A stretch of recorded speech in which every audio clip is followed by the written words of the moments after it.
علي ولي الله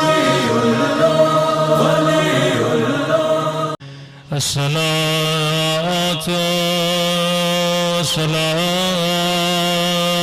على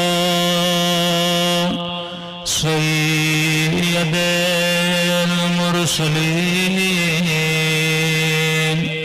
وخاتم النبيين أبي القاسم محمد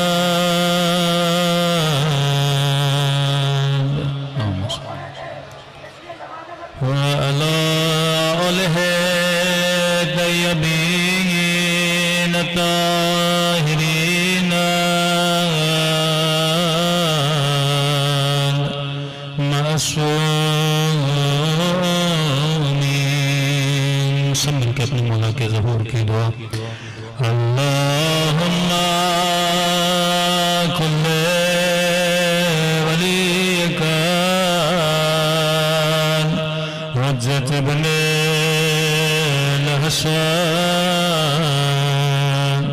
صلواتک علیہ وعلی آبائه في هذه الساعة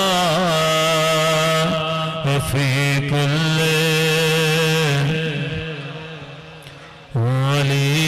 وليان وحافظا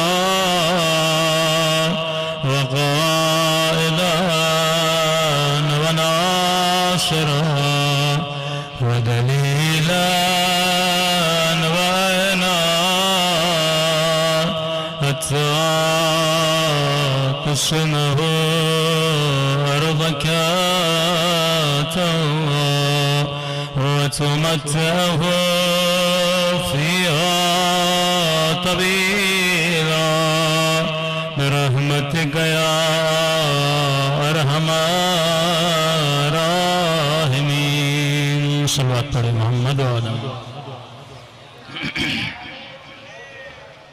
بسم اللہ الرحمن الرحیم. رب اشرح لی صدری ویسر لی امری واحلل عقدۃ من لسانی یفقهوا قولی.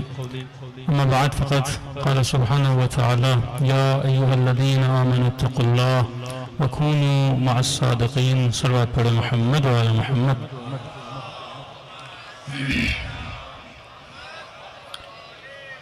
دعا ہے پروردگار عالم ہم سب کی عبادتوں کو اپنی بارگاہ عالی میں قبول فرمائے، اور جس مقصد زندگی کو لے کر یہ فرش عزا بچھایا جاتا ہے خدا ان مقاصد میں بھی ہم سب کو کامیابیاں کامرانیاں نصیب فرما دے. یقیناً اس مجمع میں بیٹھے ہوئے کسی بھی مومن کا یہ پہلا محرم نہیں ہے. ہر انسان کو سوچنا چاہیے کہ میرے زندگی کے اتنے محرم گزرے، اتنی مجالس سنی. سوال یہ ہے کہ ان محرموں کو سننے کے بعد میرے وجود پہ اثر کیا پڑا؟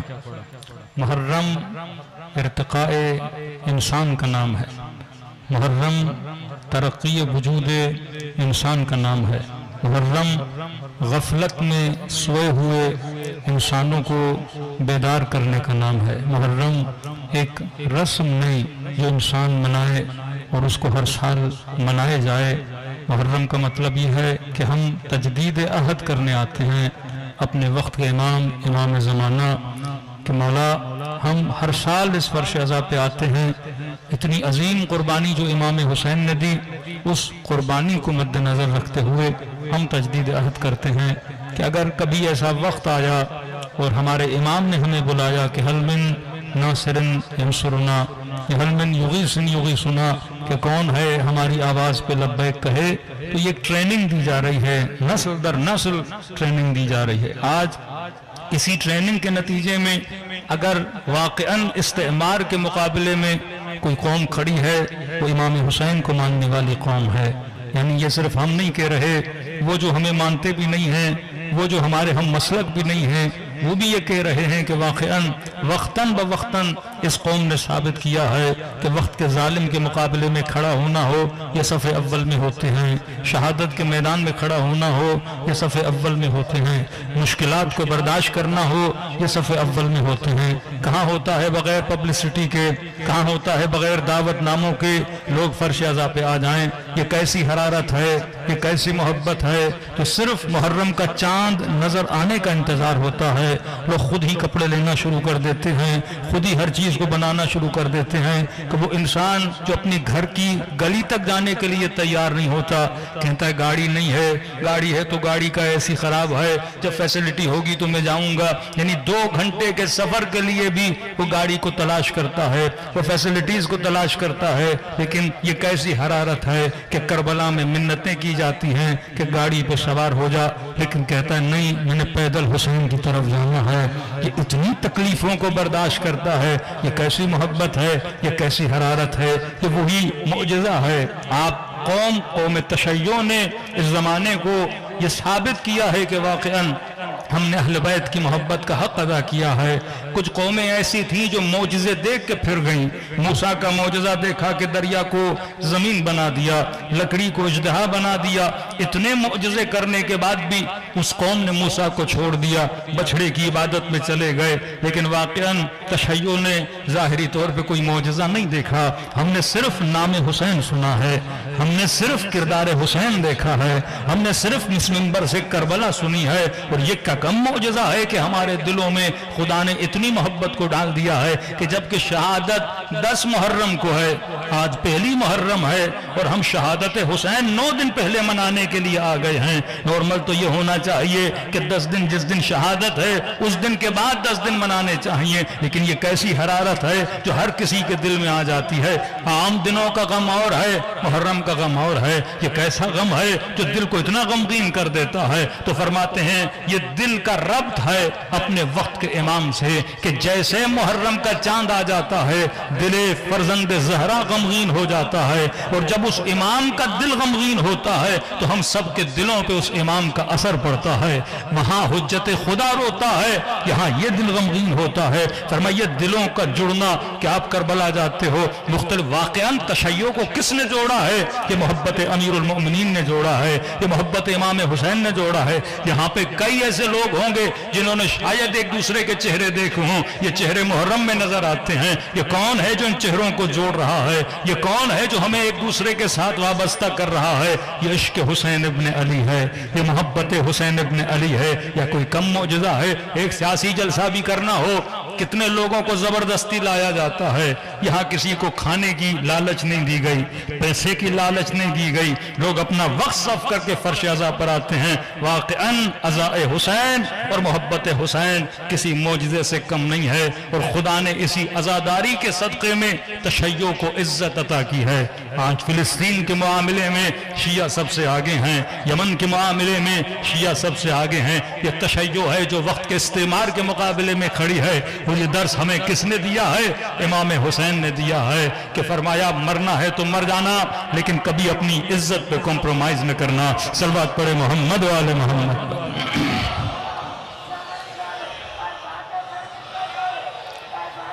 ہر زمانے میں تشیع کے خلاف پروپیگنڈے ہوئے، کبھی کفر کے فتوے لگے، کبھی شرک کے فتوے لگے، کبھی اسی عزاداری کو بدعت کا نام دیا گیا، کفر کا نام دیا گیا، لیکن وہی مسلمان کبھی حجر اسود کو بوسہ دے رہا ہے، کبھی طواف خانہ خدا کر رہا ہے۔ میں اس سال اللہ نے توفیق دی، جب عمرے کے لیے گیا تو واقعاً سوچ رہا تھا، جب سعی صفا و مروہ کر رہا تھا کہ خدا کبھی ایک پہاڑی سے دوسری پہاڑی تک انسان کو دوڑا رہا ہے۔ وہاں پہ مسلمان کو سوچنا چاہیے کہ پروردگارہ ذکر تیرا کرنے آ رہے ہیں، لیکن تو ہاجرہ کی یاد ہمیں کیوں دلا رہا ہے؟ تو ابراہیم کی یاد ہمیں کیوں دلا رہا ہے؟ تو اسماعیل کی یاد ہمیں کیوں دلا رہا ہے؟ یعنی یہ خدا دوڑا کیوں رہا ہے؟ فرمایا نہیں، اگر ابراہیم کی یاد رہے گی تو میری یاد رہے گی، اگر اسماعیل کی یاد رہے گی تو میری یاد رہے گی۔ ان من لم یشکر الخلق لم یشکر اللہ، اگر میرے ان بندوں کا شکریہ ادا نہیں کرو گے تو میرا شکریہ ادا نہیں ہوا۔ کعبہ بنایا کس نے؟ آب زمزم کو زمین سے نکالا کس نے؟ یہ سارے انہی کی وجہ سے عبادتیں قائم ہیں۔